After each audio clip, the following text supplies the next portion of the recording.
आज का जो टॉपिक है, न्यू टॉपिक, रेस्पिरेटरी सिस्टम।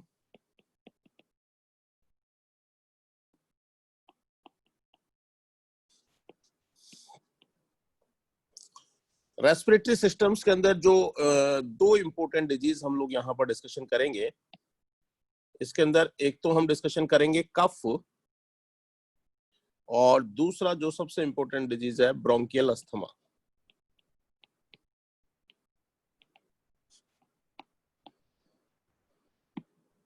ठीक है, तो कफ और ब्रोंकियल अस्थमा को हम रेस्पिरेटरी सिस्टम्स के डिसऑर्डर्स के अंतर्गत डिस्कशन करेंगे। यहाँ पर सबसे पहले हम देखते हैं कफ। कफ का हिंदी में मतलब जो खांसी हमें जो होती है उसे हम क्या बोलते हैं? कफ। कफ दोस्तों दो तरीके से हो सकता है। एक हो सकता है ड्राई कफ और दूसरा हो सकता है प्रोडक्टिव कफ।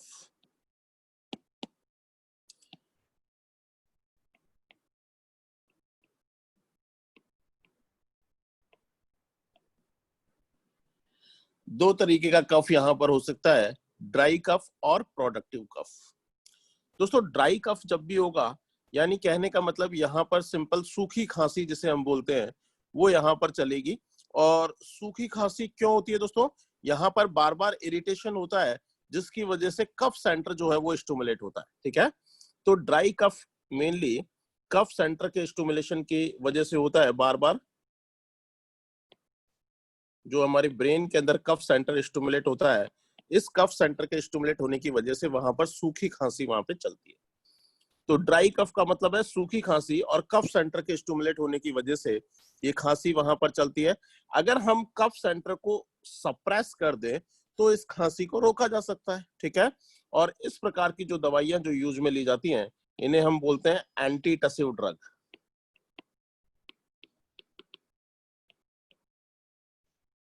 ठीक है, जो सूखी खांसी को सप्रेस करने वाली जो ड्रग है इन्हें हम क्या बोल देते हैं दोस्तों? Antitussive drugs. जबकि दूसरी प्रकार का जो कफ है इसे हम बोलते हैं प्रोडक्टिव कफ। प्रोडक्टिव कफ के अंदर क्या हो रहा है दोस्तों? यहाँ पर स्पुटम जो है वो प्रोड्यूस हो रहा है। इस प्रकार की खांसी में स्पुटम जो है, या खखार जिसे हम हिंदी में बोलते हैं, वो यहाँ पर प्रोड्यूस हो रहा है, जिसे हम एक्सपेक्टोरेंट भी बोलते हैं। एक्सपेक्टोरेंट। ठीक है, तो इस प्रकार की खांसी को कभी भी सप्रेस नहीं करना चाहिए दोस्तों, क्योंकि इसके अंदर क्या हो रहा है कि ये जो स्पुटम जो प्रोड्यूस हो रहा है इसमें बहुत सारे तरीके के जो माइक्रो ऑर्गेनिज्म है वो यहाँ पर होते हैं, जैसे कि बैक्टीरिया या वायरस जो है वो यहाँ पर होंगे। तो अगर इसको सप्रेस कर दिया जाएगा तो क्या होगा? ये रेस्पिरेटरी सिस्टम्स के अंदर ही रुक जाएगा, और रेस्पिरेटरी सिस्टम्स के अंदर ही अगर ये रुकेगा तो वहां पर इन्फेक्शन जो है वो और ज्यादा बढ़ेगा। ठीक है, तो यहाँ पर इस प्रोडक्टिव कफ को ट्रीट करने के लिए हमें इस कफ को बाहर निकालने के लिए, इस स्पुटम को बाहर निकालने के लिए जो ड्रग हम यूज में लेते हैं उन ड्रग को हम बोलते हैं म्यूकोकाइनेटिक ड्रग। ठीक है, तो दो प्रकार का कफ हो सकता है दोस्तों, ड्राई कफ और प्रोडक्टिव कफ। ड्राई कफ के अंदर सिर्फ सूखी खांसी चल रही है जो कि कफ सेंटर के स्टिमुलेशन की वजह से हो रही है। तो इस प्रकार की कफ को रोकने के लिए हम एंटीटसिव ड्रग्स दे सकते हैं। जबकि प्रोडक्टिव कफ जो है इसको कभी भी सप्रेस नहीं करना चाहिए। यहाँ पर जो ये स्पुटम जो निकल रहा है इसको बाहर निकालने की आवश्यकता है। ठीक है, इसको रोकने की आवश्यकता नहीं है, अंदर इसको बाहर निकालने की आवश्यकता है। तो इसके लिए हम कौन सी दवाई यूज में लेते हैं? म्यूकोकाइनेटिक ड्रग्स। सबसे पहले हम एंटीटसिव ड्रग जो कि ड्राई कफ के लिए यूज में ली जाती है, उसके लिए कौन कौन सी ड्रग्स होती हैं इनको हम देखते हैं। एंटीटसिव ड्रग्स, इसके अंदर कोडीन, दूसरा है फोलकोडीन, डेक्स्ट्रोमेथार्फोन,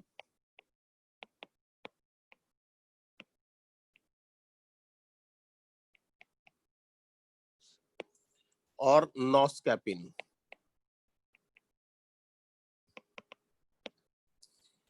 एंटीटसिव ड्रग्स जो कि क्या कर रही हैं, ये जो कफ सेंटर है इसे ये सप्रेस कर रही है। इसके अंदर जो दवाइयां हैं मेनली कोडीन, फोलकोडीन, डेक्स्ट्रोमेथार्फोन एंड नॉस्कैपिन, ये ड्रग जो है ये एंटीटसिव ड्रग्स होती है। दोस्तों आप सभी लोगों ने देखा भी होगा मार्केट के अंदर जब हम कफ का जब ट्रीटमेंट लेने जाते हैं तो एक एक जो चूसने वाली टैबलेट होती है, दैट इज द टस्क। याद है आपको टस्क? ये जो टैबलेट आती है, या कहने का मतलब जो चूसने वाली जो गोली है, ये टस्क, ये क्या है इसके नाम में ही पता चल रहा है, टसिव, एंटी टसिव ड्रग है ये। और एंटी टसिव ड्रग्स के अंदर मेनली कोडीन, फोलकोडीन, डेक्स्ट्रोमेथार्फिन और नोस्कैपिन, ये साल्ट जो है वो यहाँ पर होता है। दूसरा हमने कहा कि जो प्रोडक्टिव कफ है, इसके अंदर हम क्या कर रहे हैं, स्पुटम को बाहर निकाल रहे हैं, तो ये स्पुटम आसानी से बाहर निकल जाए, तो इसके लिए हमने जो दवाई ली है वो कौन सी है, म्यूकोकाइनेटिक ड्रग्स। और म्यूकोकाइनेटिक ड्रग्स भी दो तरीके से हो सकती हैं दोस्तों। एक तो हमने कहा कि यहां पर एक्सपेक्टोरेंट ड्रग, एक्सपेक्टोरेंट ड्रग्स का मतलब क्या होता है दोस्तों, कि कफ में यदि वाटर सीक्रेशन अगर इंक्रीज हो जाए, कफ के अंदर जो अगर जो वाटर कंपोनेंट है अगर वो इंक्रीज हो जाएगा, तो थोड़ा सा वो क्या हो जाएगा, लिक्विफाई हो जाएगा, ठीक है। तो यहाँ पर एक्सपेक्टोरेंट ड्रग जो होती है, ये क्या करती है, कफ के अंदर वाटर कंपोनेंट जो है उसको इंक्रीज कर देती है। ड्रग कौन कौन सी है, जैसे कि गुआनाफेसिन, गुआनाफेसिन।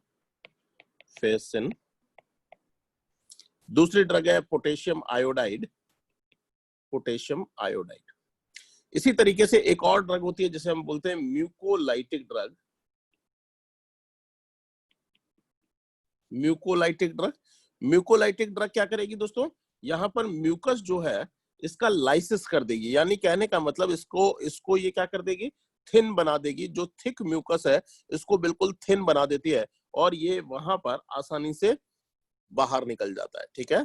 ड्रग कौन कौन सी है, एसिटिलसिस्टीन,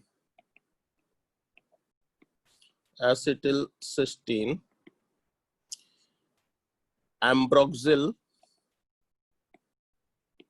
एम्ब्रोक्सिल बहुत ही कॉमनली यूज में ली जाने वाली ड्रग है, एम्ब्रोक्सिल हाइड्रोक्लोराइड। आप सभी लोगों ने देखा भी होगा कफ सिरप के अंदर एम्ब्रोक्सिल, ये क्या चीज है, म्यूकोलाइटिक है, ठीक है। इसके अलावा ब्रोमहेक्सिन,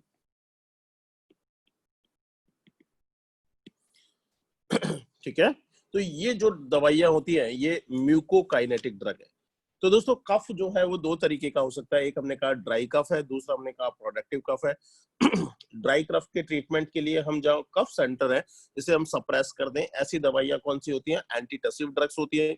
एग्जांपल कोडीन, फोलकोडीन, डेक्स्ट्रोमेथार्फोन एंड नोस्कैपिन, ये चार प्रकार की जो दवाइयां हैं ये एंटीटसिव ड्रग है। दूसरा हमने कहा कि प्रोडक्टिव कफ भी यहाँ पर इसको ट्रीट करने के लिए म्यूकोकाइनेटिक ड्रग्स यूज में ले सकते हैं। इसके अंदर एक्सपेक्टोरेंट ड्रग और दूसरा म्यूकोलाइटिक ड्रग हम यहाँ पर यूज में लेते हैं। एक्सपेक्टोरेंट ड्रग जो होती है वो क्या करती है, म्यूकस के अंदर वाटर कंटेंट को इंक्रीज कर देती है। ड्रग कौन सी है, गुआनाफेसिन और पोटेशियम आयोडाइड। जबकि म्यूकोलाइटिक ड्रग जो है उसके अंदर ये म्यूकस को थिन बना देती है, एसिटिलसिस्टीन, एम्ब्रोक्सिल एंड ब्रोमहेक्सिन। दोस्तों ब्रोमहेक्सिन जो है ये इसका जो मेटाबोलाइट है वो क्या है, अगेन एम्ब्रोक्सिल है। ब्रोमहेक्सिन टूट कर क्या बनाती है, एम्ब्रोक्सिल बनाती है। तो यहाँ पर दवाइयां एम्ब्रोक्सिल डायरेक्टली भी अवेलेबल होती है और हमारे पास ब्रोमहेक्सिन भी अवेलेबल होती है, ठीक है। तो ब्रोमहेक्सिन का मेटाबोलाइट क्या है, एम्ब्रोक्सिल, जो कि एक तरीके का म्यूकोलाइटिक ड्रग है। दोस्तों जब कभी भी हम डॉक्टर के पास दिखाने जाते हैं तो वहां पर डॉक्टर हमें पूछता है कि खांसी जो है वो किस तरीके की है, ड्राई कफ है या स्पुटम जो है वो यहाँ पर आ रहा है। तो वहां पर इसके पूछने का उद्देश्य यही होता है कि हमें कफ सेंटर को सप्रेस करना है, यानी एंटीटसिव ड्रग हमें वहां पर देनी है, या फिर म्यूकोकाइनेटिक ड्रग्स जो है वो हमें वहां पर देनी है। तो कफ का ट्रीटमेंट बहुत ही ईजी है, आप सब लोगों को मेरे हिसाब से समझ में आ गया होगा। नेक्स्ट जो इंपॉर्टेंट डिजीज हम लोग आज डिस्कशन करेंगे वो है ब्रोंकियल अस्थमा।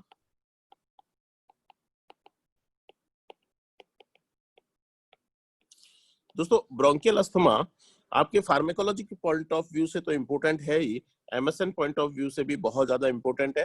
तो ब्रोंकियल अस्थमा, दोस्तों ब्रोंकियल अस्थमा एक टाइप 1 हाइपर सेंसिटिविटी रिएक्शन है। टाइप 1 हाइपर सेंसिटिविटी रिएक्शन होती है। हाइपर सेंसिटिविटी रिएक्शन किस किस प्रकार की होती है इसको डिटेल में हम एमएसएन के अंदर डिस्कशन करेंगे। तो यहाँ पर ब्रोंकियल अस्थमा जो है वो मेनली एलर्जी की वजह से हो रहा है, ठीक है। किसकी वजह से हो रहा है, एलर्जी की वजह से हो रहा है। और एलर्जी की वजह से यहाँ पर हमेशा type 1 hyper sensitivity reaction stimulate होती है, और इसके अंदर कौन सी एंटीबॉडीज बनती हैं? IgE टाइप की। एलर्जी के अंदर कौन सी एंटीबॉडीज बनती हैं? IgE टाइप की एंटीबॉडी जो है वो यहाँ पर बनती है। ठीक है, तो ब्रोंकियल अस्थमा की फिजियोलॉजी को सबसे पहले हम समझिए। जब भी दोस्तों कोई एलर्जिक सब्सटेंस हमारे शरीर के अंदर आता है, ठीक है, जो कि क्या कहलाता है? एंटीजन कहलाता है। ठीक है, तो जब भी ये एंटीजन आएगा तो हमारे शरीर क्या बनाएगा? एंटीबॉडीज बनाएगा। दोस्तों मान लीजिए ये हमारी सेल है जिसको हम क्या बोलते हैं? Mast cell. यहां पर जब भी कोई एंटीजन आएगा दोस्तों तो उसके खिलाफ क्या बनेगी? एंटीबॉडीज बनेगी। लेकिन पहली बार जब ये एंटीजन आएगा तो वहां पर क्या होगा? कुछ नहीं होगा। ठीक है, पहली बार जब भी ये एंटीजन आएगा वहां पर कुछ भी नहीं होगा। लेकिन दोस्तों यहां पर क्या हो जाएगा? एंटीबॉडीज फॉर्मेशन हो जाएगा। और ये एंटीबॉडीज किस तरीके की कहलाती है?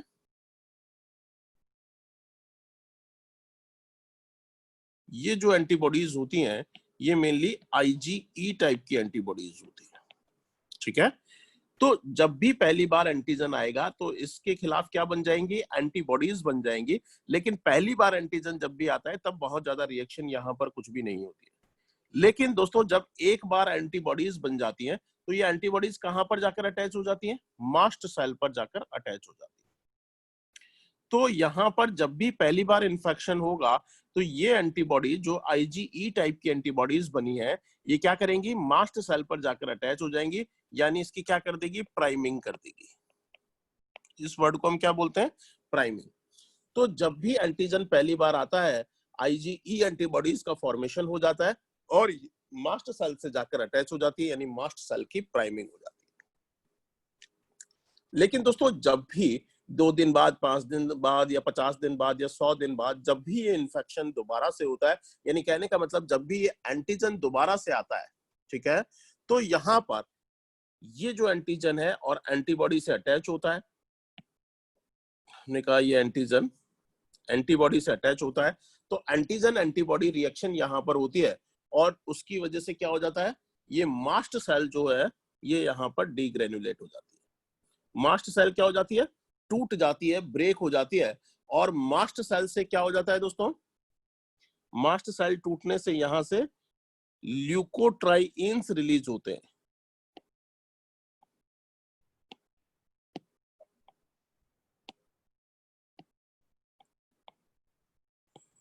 ल्यूकोट्राइन्स दोस्तों मास्ट सेल के अंदर हिस्टामिन भी होता है, लेकिन मास्ट सेल के अंदर ल्यूकोट्राइन भी एक इंपोर्टेंट सब्सटेंस है। और ल्यूकोट्राइन मेनली क्या कर देते हैं दोस्तों? ब्रोंकस जो है, इस ब्रोंकस को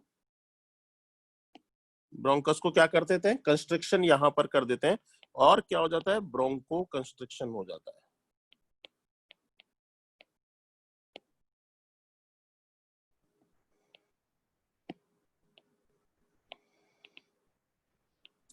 ब्रोंको कंस्ट्रिक्शन हो जाता है। देखिएगा दोस्तों, जब भी ब्रोंकियल अस्थमा जब हो रहा है तो ब्रोंकियल अस्थमा के अंदर क्या हो रहा है? ब्रोंको कंस्ट्रिक्शन की वजह से श्वास लेने में तकलीफ जो है वो हमें यहाँ पर होती है।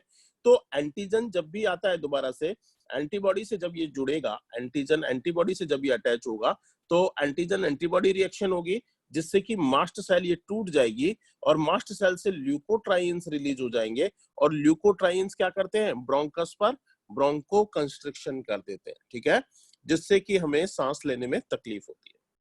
तो दोस्तों ब्रोंकियल अस्थमा की फिजियोलॉजी आप लोगों को समझ में आ गई कि शुरुआत में वहां पर कोई एंटीजन जो है वो यहाँ पर आता है जिसके प्रति हाइपर सेंसिटिविटी रिएक्शन होती है और एंटीबॉडीज का फॉर्मेशन होता है। और ये एंटीबॉडीज कौन सी है? IgE टाइप की। एलर्जी के प्रति एंटीबॉडी जो बनती है वो कौन सी है? IgE टाइप की एंटीबॉडीज यहाँ पर बनती है। लेकिन पहली बार जब भी ये यहाँ पर एंटीजन हमारे शरीर में आता है तो कोई ज्यादा खास रिएक्शन यहाँ पे नहीं होती। लेकिन जब भी दूसरी बार या इसके बाद जब भी ये एंटीजन शरीर के अंदर आएगा, एंटीजन एंटीबॉडी रिएक्शन करेगा। चूंकि ये एंटीबॉडीज पहले से ही मास्ट सेल को प्राइम कर चुकी है, मास्ट सेल पर अटैच हो चुकी है और ये इंतजार कर रही है कि जैसे ही एंटीजन दोबारा से आएगा वहां पर एंटीजन एंटीबॉडी रिएक्शन होगी और मास्ट सेल क्या हो जाएगी? ब्रेक हो जाएगी। मास्ट सेल टूटने पर वहां से ल्यूकोट्राइन्स रिलीज होते हैं और ये ल्यूकोट्राइन्स क्या कर देते हैं? ब्रोंको कंस्ट्रिक्शन कर देते हैं, ठीक है, और हमें सांस लेने में तकलीफ होती है। तो ये होता है ब्रोंकियल अस्थमा। दोस्तों अगर हमें इसको ट्रीट करना है, इस ब्रोंकियल अस्थमा को अगर हमें ट्रीट करना है तो हम क्या क्या कर सकते हैं? देखिएगा, सबसे पहले ये जो ब्रोंको कंस्ट्रिक्शन हुआ है इसको अगर हम रोक दें, ब्रोंको डायलेटेशन अगर हम यहाँ पर कर दें तो ब्रोंकियल अस्थमा को ट्रीट किया जा सकता है। बिल्कुल सही है। दूसरा हमने कहा कि अगर हम यहाँ पर ये जो ल्यूकोट्राइन्स जो रिलीज हुए हैं, इन ल्यूकोट्राइन्स को एक्ट होने से रोक दें। ल्यूकोट्राइन्स जैसे ही रिलीज होंगे क्या होंगे? ल्यूकोट्राइन रिसेप्टर पर काम करेंगे, और जब ये ल्यूकोट्राइन रिसेप्टर पर काम करेंगे तो ही तो ये ब्रोंको कंस्ट्रिक्शन करेंगे। तो अगर हमने कहा कि इन ल्यूकोट्राइन्स रिसेप्टर्स को ब्लॉक कर दिया जाए तो यहाँ पर क्या होगा? ब्रोंको कंस्ट्रिक्शन नहीं होगा, और ब्रोंको कंस्ट्रिक्शन नहीं होगा तो ब्रोंकियल अस्थमा को ट्रीट किया जा सकता है। तीसरा हमने कहा कि मास्ट सेल जो है वो ब्रेक हो जाती है। तो अगर हमने कहा कि मास्ट सेल को हमें मजबूत बना दिया जाए, स्ट्रांग बना दिया जाए, तो ये मास्ट सेल जो है वो ब्रेक नहीं होगी, और मास्ट सेल ब्रेक नहीं होगी तो ल्यूकोट्राइन्स रिलीज नहीं होंगे, और ल्यूकोट्राइन्स रिलीज नहीं होंगे तो ब्रोंको कंस्ट्रिक्शन नहीं होगा। तो हमने कहा कि अगर मास्ट सेल को मजबूत बना दिया जाए, स्ट्रांग बना दिया जाए, तो यहाँ पर ब्रोंकियल अस्थमा को ट्रीट किया जा सकता है। चौथा हमने कहा कि यहाँ पर जब ये एंटीजन एंटीबॉडी से अटैच होता है, ये जो एंटीजन एंटीबॉडी से जब अटैच होता है, तो अगर हम इस एंटीजन एंटीबॉडी को अगर यहाँ पर अटैच नहीं होने दे तो भी यहाँ पर एंटीजन एंटीबॉडी रिएक्शन नहीं होगी, और यहाँ पर मास्ट सेल स्टिमुलेट नहीं होगी, और मास्ट सेल स्टिमुलेट नहीं होगी तो मास्ट सेल का ब्रेकडाउन नहीं होगा। मास्ट सेल का ब्रेकडाउन नहीं होगा तो ल्यूकोट्राइन्स रिलीज नहीं होंगे, और ल्यूकोट्राइन्स रिलीज नहीं होंगे तो ब्रोंको कंस्ट्रिक्शन नहीं होगा। तो ब्रोंकियल अस्थमा को ट्रीट करने के लिए हमने 4 प्रकार की दवाइयां हम यहाँ पर यूज में ले सकते हैं। एक हमने कहा कि ब्रोंको डायलेटर ड्रग्स, यस और नॉट। दूसरा हमने कहा कि जो ल्यूकोट्राइन रिसेप्टर एंटागोनिस्ट ड्रग है, ल्यूकोट्राइन रिसेप्टर्स पर काम अगर नहीं होने दे ल्यूकोट्राइन्स को तो उसे हम यूज में ले सकते हैं। तीसरा हमने कहा जो मास्ट सेल को स्टेबलाइज कर दे, मास्ट सेल स्टेबलाइजर ड्रग जो इसको मजबूत बना दे, तो यहाँ पर ल्यूकोट्राइन्स रिलीज नहीं होगा। चौथा हमने कहा कि यहाँ पर एंटीजन एंटीबॉडी की रिएक्शन होने से अगर ये रोक दे तो भी यहाँ पर मास्ट सेल स्टिमुलेट नहीं होंगी, ल्यूकोट्राइन्स रिलीज नहीं होंगे, और ब्रोंको कंस्ट्रिक्शन नहीं। तो देखिएगा, ट्रीटमेंट ऑफ ब्रोंकियल अस्थमा, इसको हमने 4 पार्टों के अंदर डिवाइड किया है। ट्रीटमेंट ऑफ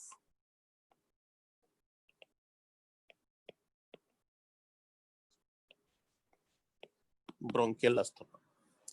सबसे पहले हम कह रहे हैं कि ब्रोंको डायलेटर जो है वो हम यहाँ पे यूज में ले सकते हैं। Bronchodilator drug. अब दोस्तों ब्रोंको डायलेटर ड्रग कौन सी होती है? हम वापस से पीछे की तरफ जा रहे हैं। जब हमने ऑटोनॉमिक नर्वस सिस्टम पढ़ा था तो हमने कहा था कि ब्रोंको डायलेटर ड्रग 2 तरीके की हो सकती है। एक हमने कहा सिंपैथेटिक ड्रग, और सिंपैथेटिक ड्रग के अंदर कौन सा रिसेप्टर ब्रोंको डायलेटेशन करता है? यस, बीटा 2 रिसेप्टर, ठीक है। तो बीटा 2 रिसेप्टर जो है वो ब्रोंको डायलेट कर सकता है, जबकि पैरासिम्पैथेटिक नर्वस सिस्टम के अंदर पैरासिम्पैथेटिक नर्वस सिस्टम क्या करता है? ब्रोंको कंस्ट्रिक्शन करता है। तो यहाँ पर इसको हमें क्या करना पड़ेगा? रोकना पड़ेगा, यानी ब्लॉक करना पड़ेगा। तो ड्रग कौन सी देंगे? Parasympatholytic drug. तो कौन सा रिसेप्टर यहाँ पर ब्रोंको कंस्ट्रिक्शन करता था पैरासिम्पैथेटिक के अंदर? M3 receptor. तो M3 ब्लॉकर ड्रग, तो M3 एंटागोनिस्ट ड्रग या M3 ब्लॉकर ड्रग वो हम यहाँ पर दे सकते हैं, जबकि बीटा 2 एगोनिस्ट ड्रग जो है वो हम यहाँ पर दे सकते हैं। याद है आप सभी लोगों को? हम लोगों ने डिस्कशन किया था दोस्तों, जब हमने ऑटोनॉमिक नर्वस सिस्टम पढ़ा था तो हमने कहा था कि सिंपैथेटिक नर्वस सिस्टम के अंदर बीटा 2 रिसेप्टर जो है वो ब्रोंको डायलेटेशन करते हैं, जबकि पैरासिम्पैथेटिक नर्वस सिस्टम जिसके अंदर M3 रिसेप्टर जो है वो क्या करते हैं? ब्रोंको कंस्ट्रिक्शन करते हैं। तो अगर हमने कहा कि इन M3 रिसेप्टर को ब्लॉक कर दिया जाए तो क्या होगा? यहाँ पर ब्रोंको डायलेटेशन हो जाएगा, और इसी तरीके से बीटा 2 रिसेप्टर्स को अगर स्टिमुलेट कर दिया जाए तो यहाँ पर ब्रोंको डायलेटेशन हो। तो हम क्या कह रहे हैं? वहां पे ब्रोंको जो कंस्ट्रिक्शन हुआ है अगर हम इसे रोक दें, यानी ब्रोंको डायलेटेशन कर दे, तो अस्थमा को ट्रीट किया जा सकता है, ठीक है। तो यहाँ पर बीटा 2 एगोनिस्ट ड्रग या फिर M3 एंटागोनिस्ट ड्रग जो है वो हम यहाँ पर यूज में ले सकते हैं। देखिएगा दोस्तों, ड्रग जो है वो कौन कौन सी होती हैं इसके अंदर हम डिस्कशन करते हैं। सबसे पहले हमने कहा beta 2 agonist drug. Beta 2 agonist drug. Yes, beta 2 agonist drug कौन कौन सी होती हैं? इसके अंदर मेन जो दवाइयां आपको याद रखनी है, एक है सालब्यूटामॉल, बहुत ही इंपॉर्टेंट ड्रग है दोस्तों, आपको याद रखना है सालब्यूटामॉल, टरब्यूटेलिन,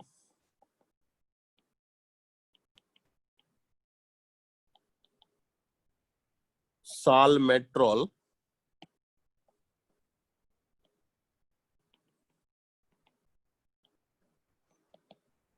फॉर्मेट्रोल। ठीक है, तो बीटा 2 एगोनिस्ट ड्रग, ये 4 प्रकार की ड्रग यहाँ पर है, सालब्यूटामॉल, टरब्यूटेलिन, सालमेट्रोल और फॉर्मेट्रोल। ठीक है, यहां पर दोस्तों ये सालब्यूटामॉल और टरब्यूटेलिन, ये जो 2 ड्रग है शुरू की, ये 2 ड्रग कैसी ड्रग है? शॉर्ट एक्टिंग ड्रग है, ये शॉर्ट एक्टिंग ड्रग होती हैं, जबकि सालमेट्रोल और फॉर्मेट्रोल ये लॉन्ग एक्टिंग ड्रग होती है। ठीक है, सालब्यूटामॉल और टरब्यूटेलिन कैसी ड्रग है? शॉर्ट एक्टिंग ड्रग है, तो इन्हें हम शॉर्ट में साबा भी बोल देते हैं, SABA, साबा। साबा का मतलब होता है शॉर्ट एक्टिंग बीटा 2 एगोनिस्ट। ठीक है, और जबकि ये सालमेट्रोल और फॉर्मेट्रोल, इन्हें हम लाबा भी बोल देते हैं, लाबा, इसका मतलब होता है लॉन्ग एक्टिंग बीटा 2 एगोनिस्ट। ठीक है, तो साबा और लाबा जो है वो हम बीटा 2 एगोनिस्ट ड्रग के रूप में यूज में लेते हैं ब्रोंकियल अस्थमा के ट्रीटमेंट के लिए। तो सालब्यूटामॉल और टरब्यूटेलिन ये दोनों शॉर्ट एक्टिंग ड्रग है, जबकि सालमेट्रोल और फॉर्मेट्रोल ये दोनों लॉन्ग एक्टिंग ड्रग है। इसको याद रख सकते हैं दोस्तों बहुत ही इजी वे में कि कौन सी लॉन्ग एक्टिंग है, कौन सी शॉर्ट एक्टिंग है। इसके अंदर आप देख रहे हैं क्या वर्ड आ रहा है? मेट्रो, मेट्रो वर्ड आ रहा है। और दोस्तों मेट्रो जो है वो लंबी जो चलती है वहां पर, यानी मेट्रो ट्रेन जो होती है वो बड़े शहरों के अंदर, लॉन्ग शहरों के अंदर जो है वहां पाई जाती है। तो आप याद रख सकते हैं इसको, मेट्रो वर्ड जहां भी आ रहा है वो लॉन्ग एक्टिंग है। ठीक है, जबकि इसके अंदर आ रहा है बूटा। ठीक है, साल ब्यूटा, टर ब्यूटा। ठीक है, तो यहाँ पर बूटा का मतलब होता है दोस्तों कि बूटा एक छोटा प्लांट होता है। आप सभी लोगों को पता होगा कि जब जैसे चने का प्लांट होता है तो उसके अंदर बूटे होते हैं, बूटा जो होता है, तो यहाँ पर हम कहते हैं जो छोटा प्लांट जो होता है उसे हम बोलते हैं बूटा। ठीक है, कभी आपने पंजाबी लैंग्वेज के अंदर आपने सुना हो ये वर्ड, तो बूटा जो वर्ड है वो छोटे प्लांट्स को बोलता है, तो यानी शॉर्ट एक्टिंग ड्रग आप याद रख सकते हैं। ट्रिक है ये एक तरीके से याद रखने की। तो मेट्रो वर्ड जहां भी आ रहा है वो लॉन्ग एक्टिंग, तो सालमेट्रोल और फॉर्मेट्रोल ये दोनों लॉन्ग एक्टिंग ड्रग है, जबकि सालब्यूटामॉल और टरब्यूटेलिन ये दोनों शॉर्ट एक्टिंग ड्रग है। अब दोस्तों शॉर्ट एक्टिंग या लॉन्ग एक्टिंग, इसका क्या यूज है, ये बहुत इंपॉर्टेंट चीज है। कि दोस्तों हमने कहा कि अस्थमा का अक्यूट अटैक हुआ है, अक्यूट अटैक हुआ है, तो हमें शॉर्ट एक्टिंग ड्रग चाहिए या लॉन्ग एक्टिंग ड्रग चाहिए? दोस्तों ना तो हमें शॉर्ट एक्टिंग चाहिए, ना हमें लॉन्ग एक्टिंग चाहिए। हमें अक्यूट अटैक के अंदर कौन सी ड्रग चाहिए? फास्ट एक्टिंग ड्रग चाहिए, फास्ट एक्टिंग ड्रग चाहिए। यहां पर जो थोड़ी देर काम करे उससे हमें कोई मतलब नहीं है। शॉर्ट एक्टिंग का मतलब जो थोड़ी देर ही काम करे उसके बाद उसका एक्शन खत्म हो जाए, और लॉन्ग एक्टिंग का मतलब जो लंबे ज्यादा देर तक काम करे। लेकिन दोस्तों हमें शॉर्ट एक्टिंग या लॉन्ग एक्टिंग से मतलब नहीं है, हमें मतलब है किससे? जो फास्ट काम करे। अक्यूट अटैक अगर होता है तो हमें फास्ट काम करने वाली जो ड्रग है वो यहाँ पर चाहिए। तो जो शॉर्ट एक्टिंग ड्रग होती है दोस्तों, ये फास्ट एक्टिंग भी होती है। शॉर्ट एक्टिंग ड्रग जो है, कौन कौन सी शॉर्ट एक्टिंग? जिसके अंदर हमने क्या कहा? सालब्यूटामॉल प्लस टरब्यूटेलिन, ये दोनों शॉर्ट एक्टिंग तो है ही, प्लस साथ ही साथ फास्ट एक्टिंग भी है। यहाँ पर शॉर्ट एक्टिंग के साथ साथ फास्ट एक्टिंग ड्रग भी ये है, तो इन्हें हम अक्यूट अटैक के अंदर हम इसे यूज में ले सकते हैं। जबकि लॉन्ग एक्टिंग ड्रग जो है, लॉन्ग एक्टिंग ड्रग जिसके अंदर हम कह रहे हैं कि सालमेट्रोल और फॉर्मेट्रोल ड्रग है, ये क्या करते हैं? हम अक्यूट अटैक के अंदर हमें इसको यूज में नहीं लेते, इसे हम प्रोफाइलैक्सिस या प्रिवेंशन के रूप में यूज में लेते हैं। ठीक है, तो सालमेट्रोल, सालमेट्रोल और फॉर्मेट्रोल ये हम कहां यूज में लेते हैं? प्रोफाइलैक्सिस के अंदर यूज में लेते हैं। दोस्तों इसके अंदर से भी ये जो फॉर्मेट्रोल है ये भी यहाँ पर लॉन्ग एक्टिंग तो होती है लेकिन ये फास्ट एक्टिंग भी होती है। इसके अंदर एफ वर्ड आ रहा है तो आप याद रख सकते हैं फॉर्मेट्रोल के अंदर ये फास्ट एक्टिंग भी होती है। तो फॉर्मेट्रोल को प्रोफाइलैक्सिस के अंदर तो हम यूज में लेते ही लेते हैं क्योंकि ये लॉन्ग एक्टिंग है, प्लस साथ ही साथ अक्यूट अटैक में भी यूज में ले सकते हैं क्योंकि ये फास्ट एक्टिंग है। ठीक है, तो अगेन हमने कहा कि साल्ब्यूटामोल, टर्ब्यूटेलिन और फॉर्मेट्रोल, इन तीनों को हम अक्यूट अटैक के अंदर यूज में ले सकते हैं। जबकि साल्मेट्रोल ये स्लो एक्टिंग होती है, ये क्या होती है, स्लो एक्टिंग, जबकि फॉर्मेट्रोल जो है वो फास्ट एक्टिंग होती है। ठीक है, तो एक चीज आपके दिमाग में क्लियर हो जानी चाहिए कि जो शॉर्ट एक्टिंग ड्रग है या जो फास्ट एक्टिंग ड्रग है इनको हम अक्यूट अटैक के अंदर यूज में लेते हैं, और जो लॉन्ग एक्टिंग ड्रग है इनको हम प्रोफाइलैक्सिस के रूप में यूज में लेते हैं। ठीक है, तो प्रोफाइलैक्सिस के रूप में हम यहाँ पर साल्मेट्रोल और फॉर्मेट्रोल को हम यूज में ले सकते हैं। नेक्स्ट इंपॉर्टेंट चीज दोस्तों, ये जो बीटा 2 एगोनिस्ट ड्रग है, इन बीटा 2 एगोनिस्ट ड्रग के एडवर्स इफेक्ट या साइड इफेक्ट क्या क्या है। ठीक है, इनके एडवर्स इफेक्ट को हम 4 तरीकों से याद रख सकते हैं। 4T, ठीक है, 4T के नाम से हम इसको याद रख सकते हैं। एक हमने कहा कि ये ट्रिमर प्रोड्यूस करती है, ट्रिमर। दूसरा टैकीकार्डिया ये प्रोड्यूस कर सकती है। तीसरा टॉलरेंस इसकी वजह से हो सकता है, टॉलरेंस। एंड चौथा है ईसीजी के अंदर ये टी वेव चेंजेस कर देती है, टी वेव चेंजेस। तो बीटा 2 एगोनिस्ट के 4 इंपॉर्टेंट साइड इफेक्ट आपको याद रखने हैं दोस्तों। ट्रिमर प्रोड्यूस करती है, tachycardia, tolerance and T wave changes in ECG. ठीक है, T wave changes in ECG. दोस्तों आप सभी लोगों को पता है कि बीटा 2 एगोनिस्ट जो है वो ट्रिमर के लिए जिम्मेदार है। बीटा 2 रिसेप्टर जो है उसकी वजह से ट्रिमर होता था। तो जब भी हम बीटा 2 रिसेप्टर को स्टिमुलेट करेंगे या बीटा 2 एगोनिस्ट ड्रग देंगे तो ट्रिमर होगा। यस, तो यहाँ पर जो ट्रिमर जो है ये क्या है, मोस्ट कॉमन साइड इफेक्ट है। Trimmer is the most common side effect of beta 2 agonist. तो अगर मैं आपसे पूछूं कि साल्ब्यूटामोल का मोस्ट कॉमन साइड इफेक्ट क्या है, वो क्या है, ट्रिमर। ठीक है, तो बहुत ही इंपॉर्टेंट है, पहले पूछा जा चुका है ये क्वेश्चन कि trimmer is the most common side effect of the salbutamol. दोस्तों टैकीकार्डिया, यहाँ पर हार्ट रेट को इंक्रीज करने के लिए कौन सा रिसेप्टर जिम्मेदार है? ऑब्वियसली यस, मैंने बताया था आपको बीटा 1 रिसेप्टर। लेकिन हम दवाई तो दे रहे हैं बीटा 2 एगोनिस्ट, तो यहाँ पर ये टैकीकार्डिया जो है वो कैसे हो गया? यहाँ पर जो ये बीटा 2 एगोनिस्ट है ये तो बीटा 2 रिसेप्टर को स्टिमुलेट कर रही है। दोस्तों यहाँ पर देखिएगा कि जब भी हम फार्मेकोलॉजी में कोई भी ड्रग के बारे में जब भी हम बात करेंगे, हम कह रहे हैं कि बीटा 2 सेलेक्टिव ड्रग। तो बीटा 2 सेलेक्टिव ड्रग का मतलब यह है कि बीटा 2 पर ज्यादा काम कर रही है और थोड़ा बहुत काम जो है वो बीटा 1 पर भी कर रही है। ठीक है, कभी भी एब्सोल्यूट जो एक्शन जो है वो यहाँ पर नहीं होता। फार्मेकोलॉजी के अंदर या मेडिकल साइंस के अंदर जब भी हम बात करते हैं किसी भी चीज का, तो वहां पर एब्सोल्यूट एक्शन जो है वो कभी भी नहीं होता। यहां पर हम कह रहे हैं कि बीटा 2 सेलेक्टिव ड्रग है, यानी बीटा 2 पर तो ये काम मेनली कर ही रही है, लेकिन ये बीटा 1 पर भी काम कर रही है, इसलिए यहां पर ये टैकीकार्डिया प्रोड्यूस कर रही है। ठीक है, तो जैसे जैसे हम यहाँ पर डोज बढ़ाते जाएंगे दोस्तों, तो इसकी सेलेक्टिविटी खत्म हो जाती है। अभी तो हम कम डोज पर ये क्या कर रही है, सिर्फ बीटा 2 पर काम कर रही है, लेकिन जैसे जैसे हमने इसकी डोज बढ़ा दी वैसे वैसे क्या हो रहा है, ये बीटा 1 पर भी काम करना चालू कर देती है। तो यहाँ पर क्या हो जाएगा, टैकीकार्डिया यहाँ पर प्रोड्यूस हो जाएगा। तीसरी चीज हमने कहा कि टॉलरेंस यहां पर प्रोड्यूस होता है। दोस्तों जब भी रिसेप्टर को बार बार हम स्टिमुलेट करेंगे, हम धीरे धीरे ज्यादा ड्रग देंगे तो रिसेप्टर जो है उसको आदत हो जाएगी, तो आदत हो जाएगी तो टॉलरेंस जो है वो यहाँ पर हो जाएगी। तो यहाँ पर जो लॉन्ग एक्टिंग ड्रग है, लॉन्ग एक्टिंग बीटा 2 एगोनिस्ट है, लाबा जो ड्रग हमने पढ़ी थी लॉन्ग एक्टिंग बीटा 2 एगोनिस्ट, उसकी वजह से टॉलरेंस डेवलप हो जाएगा। दोस्तों क्या होता है कि जैसे मान लीजिए हमने कहा कि शॉर्ट एक्टिंग ड्रग अगर हम यूज में ले रहे हैं, तो शॉर्ट एक्टिंग ड्रग तो क्या कर रही है, थोड़ी देर में ही रिसेप्टर को स्टिमुलेट कर रही है एंड उसके बाद उसका एक्शन खत्म हो रहा है। लेकिन अगर लॉन्ग एक्टिंग ड्रग अगर दोस्तों वहां पर हम दे रहे हैं, तो वो रिसेप्टर को लंबे टाइम तक स्टिमुलेट कर रही है, तो रिसेप्टर को आदत पड़ गई उस चीज की। ठीक है, और धीरे धीरे उसका जो एक्शन जो है वो यहाँ पर कम हो रहा है, यानी टॉलरेंस जो है वो यहाँ पर डेवलप हो रहा है। चौथी चीज दोस्तों, T wave changes in ECG, salbutamol और इंसुलिन, साल्ब्यूटामोल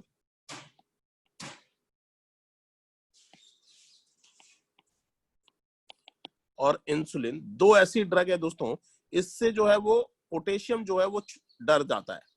पोटेशियम जो है साल्ब्यूटामॉल और इंसुलिन से डर जाता है और ये क्या करता है, सेल के अंदर जाकर छुप जाता है। जब भी हम साल्ब्यूटामॉल या इंसुलिन देते हैं तो पोटेशियम इनसे डर जाता है और ये कहाँ चला जाता है, ब्लड से निकलकर सेल के अंदर जाकर छुप जाता है। तो यहाँ पे क्या हो जाता है, हाइपोकैलेमिया हो जाता है और हाइपोकैलेमिया की वजह से ईसीजी के अंदर टी वेव चेंजेस जो है वो यहाँ पर आते हैं। तो दोस्तों 4 इंपोर्टेंट साइड इफेक्ट हम लोगों ने यहाँ पर देखे, ट्रिमर, टैकीकार्डिया, टॉलरेंस और T wave changes in ECG.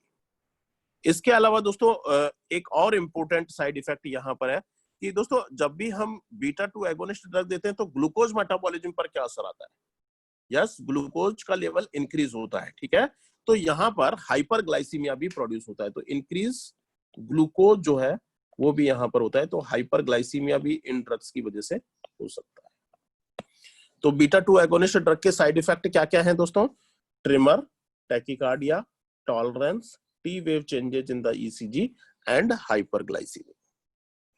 दोस्तों मान लीजिए एक पेशेंट है जिसको बीटा ब्लॉकर थेरेपी ऑलरेडी पहले से चल रही है, बीटा ब्लॉकर थेरेपी उसको चल रही है पहले से और अब उसको अस्थमा हो गया, ठीक है। बीटा ब्लॉकर थेरेपी हम पहले से ही दे रहे हैं और अब उसको अस्थमा हो गया, तो क्या बीटा 2 एगोनिस्ट दवाई इस पर काम करेगी? बीटा रिसेप्टर को, बीटा 2 को तो हमने पहले से ही ब्लॉक कर रखा है बीटा ब्लॉकर दवाई देकर, तो क्या उस पर बीटा एगोनिस्ट दवाई काम करेगी? नहीं काम करेगी, ठीक है। तो ऐसी स्थिति में मान लीजिए ऐसा पेशेंट जिसको पहले से बीटा ब्लॉकर दवाई चल रही है और उसको अस्थमा हो गया, तो हम कौन सी दवाई दें? क्या बीटा 2 एगोनिस्ट काम करेगी? वहां पर नहीं काम करेगी। तो ऐसी स्थिति में हम जो दवाई उसको यूज में लेंगे वो कौन सी दवाई है दोस्तों? अगेन ब्रोंकोडायलेटर कौन सी है? M3 antagonist, M3 antagonist, yes. M3 antagonist कौन सी दवाइयां हैं दोस्तों? Ipratropium,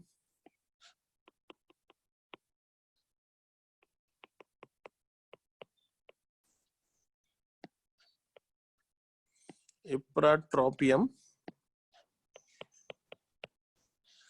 and tiotropium. Ipratropium and tiotropium नाम से ही पता चल रहा है एट्रोपियम, इनके अंदर क्या वर्ड आ रहा है? एट्रोपियम, यानी एट्रोपिन की तरह ड्रग है।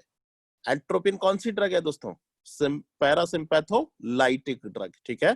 तो M3 ब्लॉकर दवाइयां, इप्राट्रोपियम या टायोट्रोपियम दवाइयां, ये क्या है दोस्तों? यहाँ पर पैरासिम्पैथोलाइटिक ड्रग है जो कि क्या करेंगी? ब्रोंको डायलिटेशन कर देगी।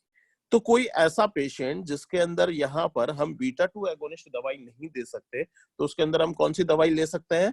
M3 एंटागोनिस्ट ड्रग या M3 ब्लॉकर दवाइयां, इसे हम यहाँ पर यूज में ले सकते हैं, ठीक है। तो यहाँ पर ड्रग ऑफ चॉइस क्या हो जाएगी? अगर किसी पेशेंट को बीटा ब्लॉकर अगर चल रहा है तो यहाँ पर ड्रग ऑफ चॉइस क्या हो जाएगी? Drug of choice is the M3 blocker, ठीक है। इनहेलेशन रूट से इसे दे सकते हैं, इनहेलेशन रूट। दोस्तों वहां पर बीटा 2 एगोनिस्ट जो दवाई हमने कही थी कि साल्ब्यूटामोल, टर्ब्यूटेलिन, सालमेट्रोल और फॉर्मेट्रोल, इन्हें भी हम इनहेलेशनल रूट से देते हैं, ठीक है।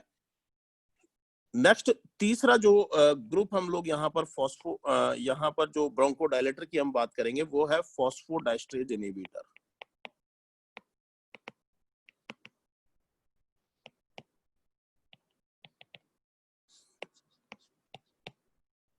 दोस्तों इसकी फिजियोलॉजी हम पहले भी डिस्कशन कर चुके हैं, एक बार मैं फिर दोबारा से आपको बताता हूँ।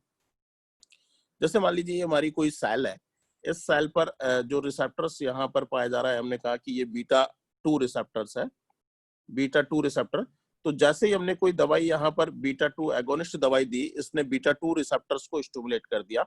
और बीटा 2 रिसेप्टर्स किस तरीके के होते हैं? जी प्रोटीन कपल्ड रिसेप्टर होते हैं, यस, हम पढ़ चुके हैं ये पहले। तो जैसे ही हमने कोई बीटा 2 एगोनिस्ट दवाई दी, ये जी प्रोटीन कपल्ड रिसेप्टर एक्टिवेट हो गए, यहाँ पर ये ब्रेक हो गया दो के अंदर, इसके अंदर इसकी इनएक्टिव फॉर्म और एक्टिव फॉर्म। एक्टिव फॉर्म जो है वो क्या करती है दोस्तों? एक्टिव फॉर्म साइक्लिक एएमपी के लेवल को इंक्रीज कर देती है, इंक्रीज साइक्लिक एएमपी। और साइक्लिक एएमपी क्या कर देता है दोस्तों? ब्रोंको डायलेटेशन कर देता है। तो जैसे ही हमने कोई बीटा 2 एगोनिस्ट दवाई दी, G protein coupled receptor stimulate हो गए, G protein coupled receptor break हो गए इनएक्टिव और एक्टिव फॉर्म में, और इसकी जो एक्टिव फॉर्म है वो क्या कर रही है, साइक्लिक एएमपी के लेवल को इंक्रीज कर रही है और ब्रोंको डायलिटेशन यहाँ पर हो रहा है दोस्तों। लेकिन थोड़ी देर बाद ही ये जो साइक्लिक एएमपी जो है इसका लेवल जो है वो डिक्रीज होता है, क्योंकि इसका मेटाबॉलिज्म हो जाता है और इसका एक्शन जो है वो खत्म हो जाता है। अगर हम किसी भी तरीके से इस साइक्लिक एएमपी के लेवल को इंक्रीज कर दें यहाँ पर, तो क्या हो जाएगा, ब्रोंकोडायलेटेशन यहाँ पे हो जाएगा और अस्थमा को ट्रीट किया जा सकता है। तो यहाँ पर इसका मेटाबॉलिज्म अगर हम रोक दें, इस साइक्लिक एएमपी के मेटाबॉलिज्म को अगर हम रोक दें, तो ब्रोंकोडायलेटेशन यहाँ पर हो सकता है। और दवाई कौन सी है, यहाँ पर कौन सा एंजाइम मेटाबॉलिज्म करता है, फॉस्फोडाइस्ट्रेज एंजाइम। तो अगर इस फॉस्फोडाइस्ट्रेज एंजाइम को अगर हम यहाँ पे ब्लॉक कर दें, तो ब्रोंकोडायलेटेशन हो सकता है। क्लियर है दोस्तों, ये हम पहले भी पढ़ चुके हैं इस तरीके से, जैसे कि वाजोडायलेटेशन होता था, इसी तरीके से ब्रोंकोडायलेटेशन भी यहाँ पर होता है। फॉस्फोडाइस्ट्रेज दवाई हम यहाँ पर दे सकते हैं। और ड्रग कौन सी है दोस्तों, बहुत ही इंपॉर्टेंट ड्रग है यहाँ पर, थियोफाइलिन। थियोफाइलिन,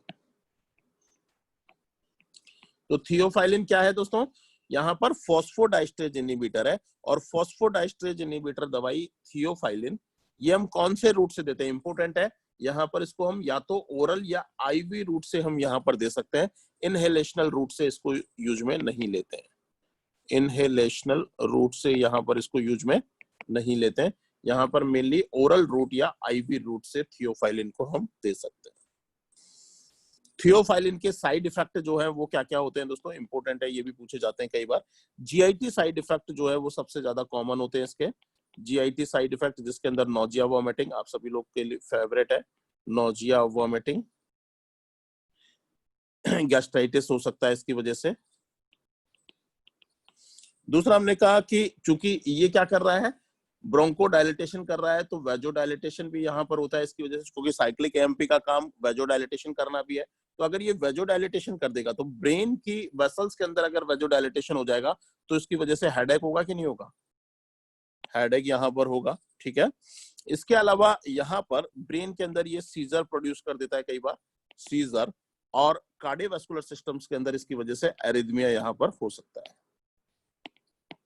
तो these are the side effect of the theophylline, जिसके अंदर नोजिया वॉमिटिंग, ये कॉमन साइड इफेक्ट होते हैं यहाँ पर, नोजिया वॉमिटिंग और गैस्ट्राइटिस, हेडेक, सीजर और एरिथमिया जो है वो यहाँ पर थियोफाइलिन के साइड इफेक्ट है, या कहने का मतलब फॉस्फोडाइस्ट्रेज इनहिबिटर ड्रग के साइड इफेक्ट है। दोस्तों इसके बाद ये जो पहला ग्रुप था इसको हमने पढ़ा कि ब्रोंकोडायलेटर ड्रग है। दूसरा हमने कहा कि यहाँ पर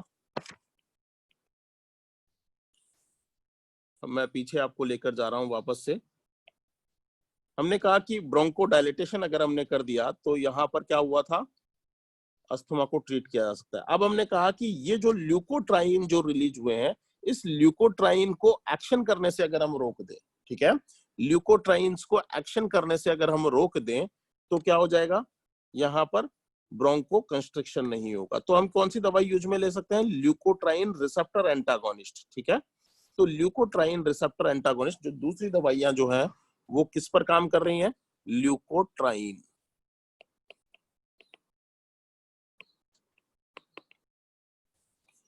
दोस्तों हमारे शरीर की जितनी भी जो सेल्स हैं उनके ऊपर जो मेम्ब्रेन पाई जाती है वो किसकी बनी हुई होती है, फॉस्फोलिपिड की। फॉस्फोलिपिड की ये मेम्ब्रेन बनी हुई होती है, और फॉस्फोलिपिड का जब ब्रेकडाउन होता है तो यहां से आगे बन जाता है arachidonic acid.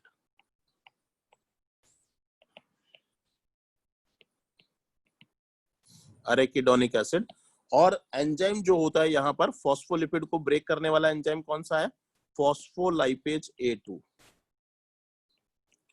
Phospholipase A2 enzyme यहाँ पर ये क्या करता है, अरेकिडोनिक एसिड बनाता है। अरेकिडोनिक एसिड का आगे मेटाबॉलिज्म होता है दो पाथवे के द्वारा, एक हमने कहा साइक्लोऑक्सीजनेज यानी कॉक्स एंजाइम, और दूसरा हम कह रहे हैं लाइपोऑक्सीजनेज यानी लॉक्स एंजाइम, ठीक है। साइक्लोऑक्सीजनेज एंजाइम जब काम करता है एरेकिडोनिक एसिड पर, तो आगे चलकर क्या बनते हैं, प्रोस्टाग्लैंडिन्स, और लाइपोऑक्सीजनेज पाथवे से क्या बनते हैं यहाँ पर, ल्यूकोट्राइन्स।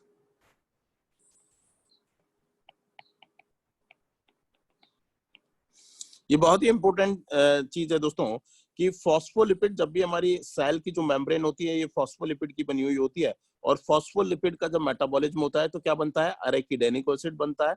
और यहाँ पर एंजाइम कौन सा काम करता है, ये फॉस्फोलाइपेज A2, ठीक है। फॉस्फोलिपिड के ब्रेकडाउन के लिए फॉस्फोलाइपेज A2 एंजाइम, ठीक है। तो अरेकिडोनिक एसिड पर कॉक्स एंजाइम या लॉक्स एंजाइम, दोस्तों ये बहुत ही इंपॉर्टेंट है। डिटेल में जब हम ऑटोकॉइड जब हम पढ़ेंगे तब हम वहां पर डिटेल में पढ़ेंगे जो प्रोस्टाग्लैंडिन्स किस तरीके से फॉर्मेशन इनका होता है, और हमारी बॉडी में इन्फ्लामेशन के लिए मेनली जो जिम्मेदार है प्रोस्टाग्लैंडिन्स और ल्यूकोट्राइन्स। तो यहाँ पर कॉक्स पाथवे और लॉक्स पाथवे, कॉक्स का मतलब होता है साइक्लो ऑक्सीजनेज, कॉक्स का मतलब क्या है, साइक्लो ऑक्सीजनेज, और लॉक्स का मतलब है लाइपो ऑक्सीजनेज। तो कॉक्स पाथवे से प्रोस्टाग्लैंडिन्स का निर्माण होता है, और लॉक्स पाथवे जो है वो ल्यूकोट्राइन जो है वो यहाँ पर बनाती है। तो ये दोनों क्या करते हैं, इन्फ्लामेटरी मीडिएटर्स होते हैं, और इनकी वजह से ही हमारी बॉडी के अंदर इन्फ्लामेशन होते हैं, ठीक है। तो कॉक्स और लॉक्स पाथवे जो है वो यहाँ पर एक्टिवेट होते हैं। तो दोस्तों आगे ये लॉक्स से क्या बन रहा है, ल्यूकोट्राइन्स। तो ल्यूकोट्राइन्स का मेन रोल क्या है दोस्तों, ब्रोंको कंस्ट्रक्शन के लिए है। तो ये ल्यूकोट्राइन जो बन रहे हैं ये कहां पर काम कर रहे हैं, ल्यूकोट्राइन रिसेप्टर्स पर काम कर रहे हैं, और ल्यूकोट्राइन रिसेप्टर्स पर काम कर रहे हैं तो वहां पर क्या हो रहा है आगे चलकर, ब्रोंको कंस्ट्रक्शन यहां पर हो रहा है। तो यहां पर किस तरीके से ब्रोंको कंस्ट्रक्शन को रोका जा सकता है, अगर मान लीजिए मैंने कहा कि इस फॉस्फोलाइपेज A2 एंजाइम को अगर मैं ब्लॉक कर दूं, फॉस्फोलाइपेज A2 एंजाइम को अगर मैं ब्लॉक कर दूं तो अरेकिडोनिक एसिड नहीं बनेगा, और अरेकिडोनिक एसिड नहीं बनेगा तो लॉक्स पाथवे एक्टिवेट नहीं होगा, और लॉक्स पाथवे एक्टिवेट नहीं होगा तो ल्यूकोट्राइन नहीं बनेंगे, ल्यूकोट्राइन नहीं बनेंगे तो ब्रोंको कंस्ट्रक्शन नहीं होगा। यस, बिल्कुल सही है। तो फॉस्फोलाइपेज A2 एंजाइम को अगर मैंने ब्लॉक कर दिया तो यहाँ पर फॉस्फोलिपिड का मेटाबॉलिज्म ही नहीं होगा, जिससे कि ल्यूकोट्राइन का सिंथेसिस ही नहीं होगा, और ल्यूकोट्राइन नहीं बनेंगे तो ब्रोंको कंस्ट्रक्शन नहीं होगा। यस, तो पहले नंबर पर हमने कहा कि फॉस्फोलाइपेज A2 को हम ब्लॉक कर दें। दूसरा मैंने कहा कि अगर मैं इस लॉक्स को ब्लॉक कर दूं, लॉक्स को अगर मैं ब्लॉक कर दूं यानी लाइपोऑक्सीजनेज एंजाइम को ब्लॉक कर दूं तो क्या होगा, अरेकिडोनिक एसिड से ल्यूकोट्राइन का सिंथेसिस नहीं होगा। तो दूसरे नंबर पर हम यहाँ पर यूज में ले सकते हैं लॉक्स इनहिबिटर ड्रग। तीसरे नंबर पर अगर मैं कहूं कि यहाँ पर इस रिसेप्टर को ब्लॉक कर दिया जाए, ल्यूकोट्राइन रिसेप्टर्स को अगर ब्लॉक कर दिया जाए तो भी यहाँ पर क्या होगा, ये ल्यूकोट्राइन इन रिसेप्टर्स पर काम नहीं करेंगे तो ब्रोंको कंस्ट्रक्शन नहीं होगा। तो तीन तरीके की दवाइयां हम यहाँ पर यूज में ले सकते हैं ल्यूकोट्राइन के एक्शन को रोकने के लिए, ठीक है। तो कौन सा हमने कहा कि पहला हमने कहा कि फॉस्फोलाइपेज A2 इनहिबिटर ड्रग। कौन सी दवाइयां दोस्तों, फॉस्फोलाइपेज A2 इनहिबिटर ड्रग। ये जो दवाइयां ये क्या कहलाती हैं, स्टीरॉइड्स। जो भी हमारी बॉडी के अंदर कॉर्टिकोस्टेरॉइड्स हम यूज में लेते हैं, ये कौन सी दवाइयां हैं, फॉस्फोलाइपेज A2 इनहिबिटर। दोस्तों पाथवे बहुत ही इंपॉर्टेंट है। हम जब भी इन्फ्लामेशन को रोकने के लिए, हमारी बॉडी के अंदर इन्फ्लामेटरी रिएक्शन होती है तो हम स्टीरॉइड दे देते हैं, याद है आप सब लोगों को। इन्फ्लामेशन को कम करने के लिए हम क्या देते हैं, स्टीरॉइड हम यहाँ पर दे देते हैं। तो स्टीरॉइड क्या करते हैं दोस्तों कि ये फॉस्फोलाइपेज A2 को इनहिबिट कर देते हैं, जिससे कि अरेकिडोनिक एसिड नहीं बनता, और अरेकिडोनिक एसिड नहीं बनेगा तो प्रोस्टाग्लैंडिन्स और ल्यूकोट्राइन्स नहीं बनेंगे। तो प्रोस्टाग्लैंडिन्स और ल्यूकोट्राइन मेनली क्या करते हैं, इन्फ्लामेशन करते हैं हमारी बॉडी में। तो इन्फ्लामेटरी इनहिबिटर, तो हम कहते हैं स्टीरॉइड जो है वो इन्फ्लामेटरी इनहिबिटर है। तो वो कैसे है कि यहाँ पर ये फॉस्फोलाइपेज A2 एंजाइम को इनहिबिट कर देगी, जिससे कि फॉस्फोलिपिड का मेटाबॉलिज्म नहीं होगा वहां पर, और अरेकिडोनिक एसिड का सिंथेसिस नहीं होगा, जिससे कि प्रोस्टाग्लैंडिन्स और ल्यूकोट्राइन्स नहीं बनेंगे। तो स्टीरॉइड जो है, जब भी हमारी बॉडी के अंदर इन्फ्लामेशन होता है तो हम स्टीरॉइड्स यूज में लेते हैं, और उस स्टीरॉइड्स का मेन यूज जो है वो किस तरीके से है कि यहाँ पर ये फॉस्फोलाइपेज A2 एंजाइम को इनहिबिट कर देती है। तो स्टीरॉइड्स हम यूज में ले सकते हैं अस्थमा के ट्रीटमेंट के लिए। यस। दूसरा हमने कहा कि लॉक्स इनहिबिटर दवाइयां जो है वो हम यहाँ पर यूज में ले सकते हैं, लॉक्स इनहिबिटर। लॉक्स इनहिबिटर का मतलब होता है लाइपो ऑक्सीजनेज इनहिबिटर ड्रग, और यहाँ पर ये जो ड्रग है इंपोर्टेंट, ये आपको याद रखना है, दैट इज द जिलियोटॉन, ZILEUTON, जिलियोटॉन, ठीक है। तो लॉक्स इनहिबिटर दवाइयां यानी लाइपो ऑक्सीजनेज इनहिबिटर दवाइयां जो है वो क्या करेंगी, ल्यूकोट्राइन के सिंथेसिस को रोकेंगी। और जो तीसरी दवाई जो है वो हमने कहा है कि ये जो ल्यूकोट्राइन रिसेप्टर एंटागोनिस्ट जो दवाइयां हैं, ल्यूकोट्राइन रिसेप्टर एंटागोनिस्ट दवाई, ये अगर हम यहाँ पे देंगे तो क्या होगा, ल्यूकोट्राइन रिसेप्टर पर ये दवाई काम नहीं करेगी, और यहाँ पर सॉरी ल्यूकोट्राइन रिसेप्टर पर काम नहीं करेगी, जिसकी वजह से ब्रोंको कंस्ट्रक्शन को रोका जा सकता है। दवाई कौन सी है? जैफिरल्यूकास्ट, जैफिरल्यूकास्ट एंड मोंटेल्यूकास्ट।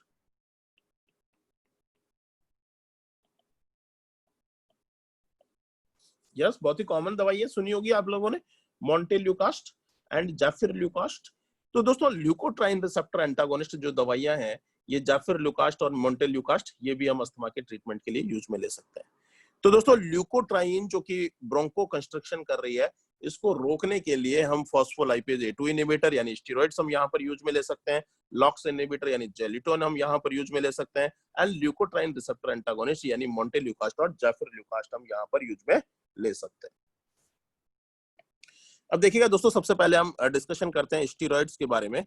स्टेरॉइड्स, यहां पर जो स्टेरॉइड्स हम यूज में लेते हैं, मेनली ये स्टेरॉइड्स क्या कर रहे हैं दोस्तों, ये स्टेरॉइड्स मेनली हम यहाँ पर प्रिवेंशन या प्रोफाइलैक्सिस के लिए यूज में ले रहे हैं। स्टेरॉइड्स की वजह से क्या ब्रोंको डायलेटेशन हो रहा है? क्या ब्रोंको डायलेटेशन हो रहा है क्या? स्टेरॉइड्स ब्रोंको डायलेटेशन नहीं कर रही है दोस्तों।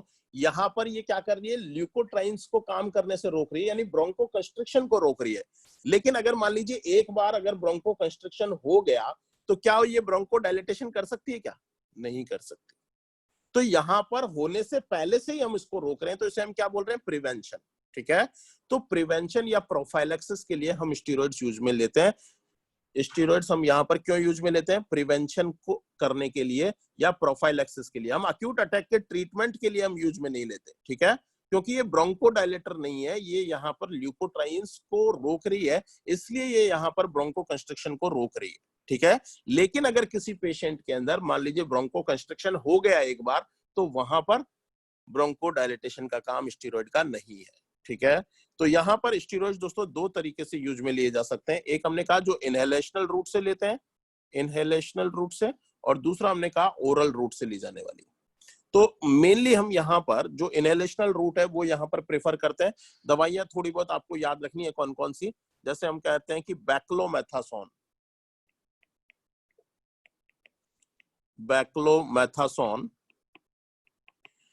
या ब्यूडेसोनाइड,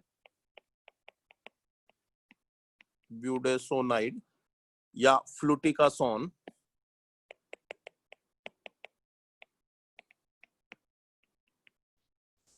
या ट्राइएमसिनोलॉन,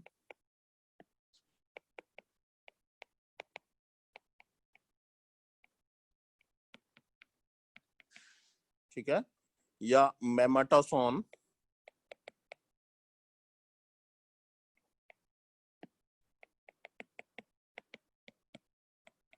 these are the inhalational drug. ठीक है, और ओरल ड्रग आप सभी लोग जानते हैं, जैसे कि प्रेडनिसोलोन। यहां पर जो हम प्रेफर करते हैं वो कौन सी है? Inhalational drug. ठीक है, तो स्टेरॉइड दोस्तों कौन सी दवाइयां हैं? एंटी इन्फ्लामेटरी ड्रग है, एंटी इन्फ्लामेटरी ड्रग है, तो हमेशा ये प्रोफाइलैक्सिस के लिए यूज में लेते हैं। लेकिन दोस्तों हम जब भी अक्यूट अटैक होता है, तो जब भी हम अक्यूट अटैक होगा तो कौन सी दवाई देंगे? Bronchodilator. और ब्रोंको डायलेटर के अंदर भी ड्रग ऑफ चॉइस कौन सी है? Beta 2 agonist.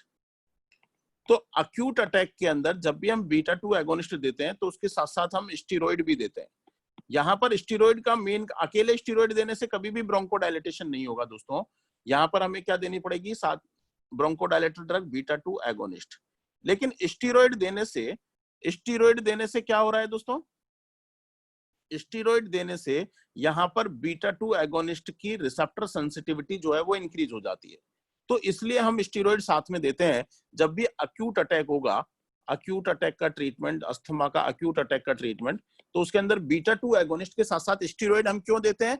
क्योंकि ये क्या करती है, बीटा 2 एगोनिस्ट की जो सेंसिटिविटी जो है, रिसेप्टर की जो सेंसिटिविटी ब्रोंकस के लिए, ये क्या कर देती है? इंक्रीज कर देती है। ठीक है, तो यहाँ पर स्टेरॉइड्स हम अक्यूट अटैक के अंदर यूज में ले सकते हैं। लेकिन यहाँ पर मेन रोल किसका है? अक्यूट अटैक को रिलीव करने का मेन रोल किसका है? बीटा 2 एगोनिस्ट का, स्टेरॉइड्स का यहाँ पर नहीं है। स्टेरॉइड सिर्फ क्या काम करती है कि यहाँ पर जो बीटा 2 एगोनिस्ट रिसेप्टर जो है, उन रिसेप्टर की सेंसिटिविटी को इंक्रीज करती है ब्रोंकस के प्रति। ठीक है।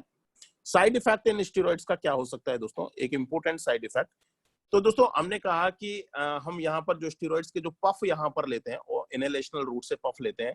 आपने कभी देखा होगा पंप जो है ब्रोंकियल अस्थमा के अंदर हम पंप दे देते हैं, ये जो पंप है वो इनहेलेशनल रूट से यहाँ पर लेते हैं।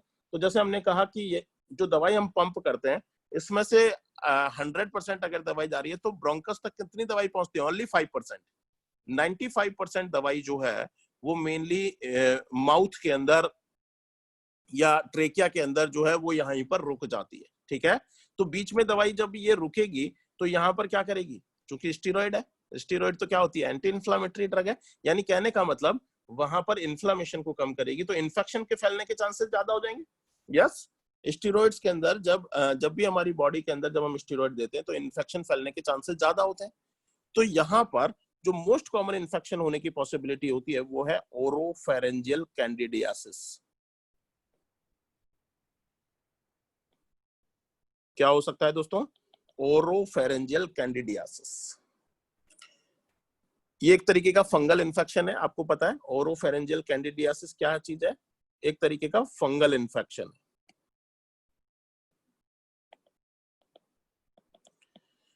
तो जब भी हम स्टेरॉइड्स यूज में लेते हैं तो वहां पर चूंकि कुछ दवाई जो है वो मुंह के अंदर ही रुक जाती है, इसलिए वहां पर फंगल इन्फेक्शन होने के चांसेस बढ़ जाते हैं और ओरोफेरेंजियल कैंडिडियासिस हो सकता है। तो दोस्तों हम यहाँ पर पेशेंट को एडवाइस करते हैं कि जब भी हम कोई डोज जब लेते हैं तो हर डोज के बाद हमें क्या कर लेने चाहिए? गार्गल्स कर लेने चाहिए। ठीक है। गार्गलिंग हमें वहां पर कर लेनी चाहिए, और गार्गलिंग कर लेंगे तो क्या होगा? ये दवाई जो है वो मुंह से हट जाएगी और वहां पर इन्फेक्शन के चांसेस नहीं होंगे। तो स्टेरॉइड जब भी हम देते हैं तो मुंह के द्वारा, इनहेलेशनल रूट के द्वारा देते हैं, तो हम पेशेंट को एडवाइस कर देते हैं कि प्रत्येक दवाई के बाद, प्रत्येक डोज के बाद वो क्या करें? थोड़ा सा गार्गल्स कर ले। तो गार्गल्स करने से क्या होगा कि ये दवाई जो है जो मुंह के अंदर रुक गई है वो वहां से हट जाएगी, जिसकी वजह से यहाँ पर जो फंगल इन्फेक्शन हो रहा है वो यहाँ पर नहीं होगा। तो स्टेरॉइड यहाँ पर इनहेलेशनल रूट से हम यूज में ले सकते हैं बेक्लामेथासोन, ब्यूडेसोनाइड, फ्लूटिकासोन, ट्राइएमसिनोलोन और मोमेटासोन।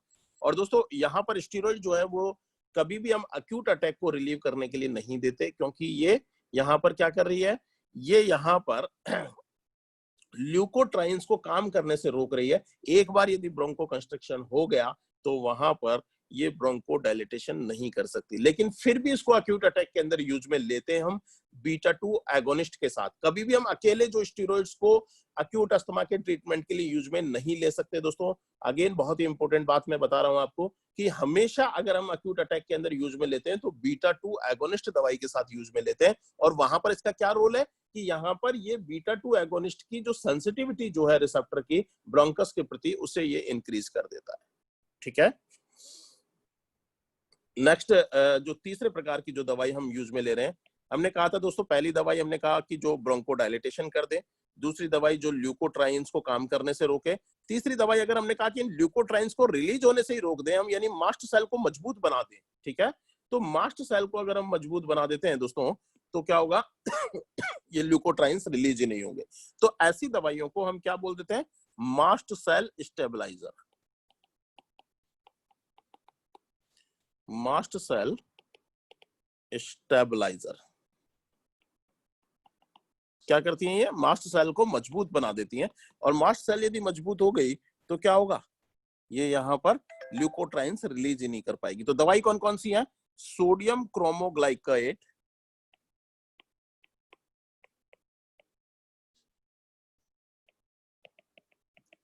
दूसरा हमने कहा निडोक्रोमिल,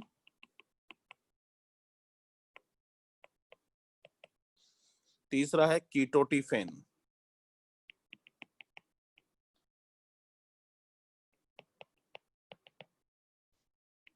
ठीक है। तो सोडियम क्रोमोग्लाइकेट, निडोक्रोमिल और कीटोटिफेन जो है ये भी हम इनहेलेशनल रूट से यूज में ले सकते हैं। कौन से रूट से? Inhalational route. लेकिन दोस्तों अगेन हम इसे अक्यूट अटैक के लिए यूज में नहीं ले सकते, क्योंकि अक्यूट अटैक में तो हमें क्या होना है, अगर पेशेंट को अटैक हो गया, यानी कहने का मतलब ब्रोंको कंस्ट्रक्शन हो गया, तो तुरंत उसे रिलीव करने के लिए हमें क्या करना पड़ेगा, ऑब्वियसली ब्रोंको डायलिटेशन करना पड़ेगा। ठीक है, तो दोस्तों यहां पर जब भी अक्यूट अटैक होगा हमें कौन सी दवाई यूज में लेनी है, beta 2 agonist is the drug of choice, यानी ब्रोंको डायलेटर यानी साल्ब्यूटामोल या टर्ब्यूटेलिन जो ड्रग है, जो शॉर्ट एक्टिंग, जो फास्ट एक्टिंग ड्रग है, वो हमें यहाँ पर यूज में लेनी पड़ेगी। ठीक है, तो मास्ट सेल स्टेबलाइजर जो है ये क्या है, अगेन प्रोफाइलैक्सिस के लिए हम यूज में ले सकते हैं। कभी भी अक्यूट अटैक के ट्रीटमेंट के लिए हम इसे यूज में नहीं लेते हैं, प्रोफाइलैक्सिस के लिए हम इसे यूज में लेते हैं। ठीक है, लेकिन दोस्तों अगर हमें पहले से ही पता हो कि ये जो अस्थमा अटैक कब आने वाला है, ठीक है, जैसे मान लीजिए हमने कहा एक्सरसाइज इंड्यूस्ड अस्थमा, एक्सरसाइज मान लीजिए हमें पता है कि हम एक्सरसाइज करेंगे तो वहां पर अटैक आ सकता है, exercise induced asthma, exercise induced asthma में कई बार क्या होता है कि वहां पर मास्ट सेल जो है वो डीग्रेनुलेट हो जाती है और ल्यूकोट्राइन्स रिलीज हो जाते हैं, जिसकी वजह से ब्रोंको कंस्ट्रक्शन होते हैं, तो हम मास्ट सेल को मजबूत बना सकते हैं। तो हम पहले से ही, हमें एक्सरसाइज करने से हमें पहले से ही पता है, तो ऐसी स्थिति में हम क्या करेंगे, अगर अक्यूट अटैक हो गया, हमें पता ही नहीं है, सडनली अटैक हो गया, तब तो हमें कौन सी दवाई लेनी है, ब्रोंको डायलेटर। लेकिन अगर हमें पहले से ही पता है, हम एक्सरसाइज ट्रीटमेंट, एक्सरसाइज करने से पहले ही हम वहां पर ट्रीटमेंट चालू कर रहे हैं, तो वहां पर एक्सरसाइज इंड्यूस्ड अस्थमा के लिए हम मास्ट सेल स्टेबलाइजर ड्रग हम यूज में ले सकते हैं। क्लियर है दोस्तों? तो मास्ट सेल स्टेबलाइजर ड्रग जो है वो क्या कर रही है, मास्ट सेल को मजबूत बना रही है। मास्ट सेल मजबूत होगा तो ल्यूकोट्राइन्स रिलीज नहीं होंगे, ल्यूकोट्राइन्स रिलीज नहीं होंगे तो ब्रोंको कंस्ट्रक्शन नहीं होगा। ठीक है, तो तीसरी तरीके की दवाई जो है वो हमें समझ में आ गई। चौथा हमने कहा कि अगर ये एंटीजन एंटीबॉडी को अगर मिलने से रोक दिया जाए, अगर ये रिएक्शन यहां पर नहीं हो, तो भी हम यहां पर इस मास्ट सेल को स्टिमुलेट होने से रोक सकते हैं। यस, तो हम यहां पर जो चौथे प्रकार की दवाई जो हम लोग डिस्कशन करेंगे वो है मोनोक्लोनल एंटीबॉडीज।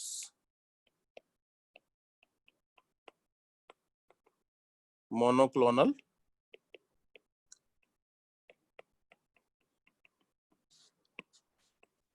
एंटीबॉडीज। तो दोस्तों यहां पर अगर हम कह दें कि ये जो मोनोक्लोनल एंटीबॉडीज है, अगर ये आईजीई टाइप की जो एंटीबॉडीज बनी है, अगर ये इसको ब्लॉक कर दे, आईजीई एंटीबॉडीज को ब्लॉक कर दे, इस पर एंटीजन जो आ रहा है, ठीक है, हमने कहा था कि यहां पर ये जो मास्ट सेल थी, इस मास्ट सेल पर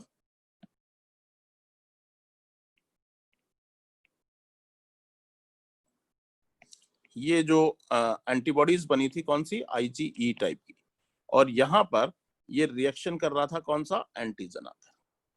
तो अगर मान लीजिए मैं कह दूं कि इस आईजीई एंटीबॉडीज को अगर ब्लॉक कर दूं मैं पहले से ही, तो इससे क्या होगा, ये एंटीजन इस पे आके अटैच नहीं हो पाएगा, और एंटीजन अगर अटैच नहीं होगा तो एंटीजन एंटीबॉडी रिएक्शन नहीं होगी। तो यहां पर अगर मान लीजिए मैं एक ऐसी एंटीबॉडीज दे दूं जो कि इस आईजीई एंटीबॉडीज के अगेंस्ट काम करे, तो उसे हम क्या बोलेंगे, मोनोक्लोनल एंटीबॉडीज। ठीक है, तो मोनोक्लोनल एंटीबॉडी क्या करेगी, इस आईजीई एंटीबॉडी को ब्लॉक कर देगी, जिसकी वजह से एंटीजन जो है इस एंटीबॉडी पर अटैच नहीं हो पाएगा, जिसकी वजह से मास्ट सेल स्टिमुलेट नहीं हो पाएगी। क्लियर है दोस्तों? तो यहां पर आईजीई क्या चीज है, एक एंटीबॉडी है, पहले से ही एंटीबॉडी बनी हुई है एक आईजीई एंटीबॉडी, और इस एंटीबॉडी के भी अगेंस्ट एक एंटीबॉडी हमने बना दी वो क्या है, मोनोक्लोनल एंटीबॉडी। Monoclonal antibody. तो दोस्तों एंटीबॉडी के भी खिलाफ एंटीबॉडी जो है that is the monoclonal antibody. ये क्या कर रही है, आईजीई एंटीबॉडी को ब्लॉक कर रही है, जिसकी वजह से एंटीजन यहां पर अटैच नहीं हो पा रहा, और एंटीजन अटैच नहीं होगा तो क्या होगा, एंटीजन एंटीबॉडी रिएक्शन नहीं होगी, जिसकी वजह से मास्ट सेल नहीं टूटेगी। मास्ट सेल नहीं टूटेगी तो वहां से ल्यूकोट्राइन्स रिलीज नहीं होंगे, ल्यूकोट्राइन्स रिलीज नहीं होंगे तो ब्रोंको कंस्ट्रक्शन नहीं होगा। यस और नॉट? तो अगेन हम इसे किस तरीके से यूज में ले सकते हैं, अक्यूट अटैक के रूप में यूज में ले सकते हैं या प्रोफाइलैक्सिस? ऑब्वियसली दोस्तों प्रोफाइलैक्सिस के रूप में यूज में लेंगे, प्रोफाइलैक्सिस। और ड्रग जो है वो कौन सी है, ओमेलिजुमेब। मोनोक्लोनल एंटीबॉडीज कौन सी है, ओमेलिजुमेब। ठीक है, यहाँ पर इस दवाई को हम ओरली जो है वो हम यहाँ पे नहीं देते हैं, ओरली नहीं देते हैं, मेनली इसको सबक्यूटेनियस रूट से देते हैं। कौन से रूट से देते हैं? सबक्यूटेनियस रूट से देते हैं, ओरली हम इसको नहीं देते। ठीक है, तो मेनली प्रोफाइलैक्सिस के लिए हम इसको यूज में ले सकते हैं।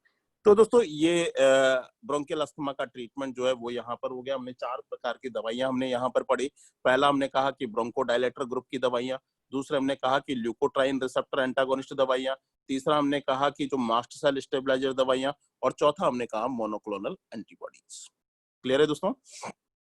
तो एक बार हम इसको जल्दी से जो है वो हम यहाँ पर देखते हैं ट्रीटमेंट अगेन, कि अगर अक्यूट अटैक अगर यहाँ पर होता है, ब्रोंकियल अस्थमा का अक्यूट अटैक अगर हम यहाँ पर होता है, तो जो ड्रग ऑफ चॉइस है वो कौन सी है? Beta 2 agonist. बीटा 2 एगोनिस्ट क्या करेगी? ब्रोंको डायलेटेशन करेगी। लेकिन अगर मान लीजिए कोई पेशेंट है जिसको पहले से ही बीटा ब्लॉकर चल रहा है, तो हम कौन सी दवाई दे सकते हैं? Answer is the M3 antagonist. M3 antagonist यानी इप्राट्रोपियम, इप्राट्रोपियम और टायोट्रोपियम। क्लियर है दोस्तों?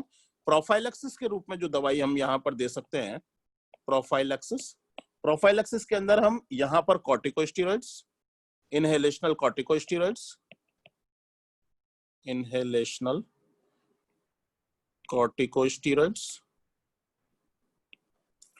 ठीक है, किसी भी प्रकार का अस्थमा हो, ठीक है, और उसके अंदर हमें वहां पर प्रोफाइलैक्सिस के रूप में दवाई देनी हो, तो जो ड्रग ऑफ चॉइस है वो क्या है? स्टेरॉइड्स। ठीक है, इसके अलावा यहाँ पर लॉन्ग एक्टिंग बीटा 2 एगोनिस्ट यानी लाबा, लॉन्ग एक्टिंग बीटा 2 एगोनिस्ट दवाई हम यहाँ पर यूज में ले सकते हैं, या फिर प्रोफाइलैक्सिस के रूप में हमने बाकी की जो दवाइयां हैं, ठीक है, ल्यूकोट्राइन रिसेप्टर एंटागोनिस्ट,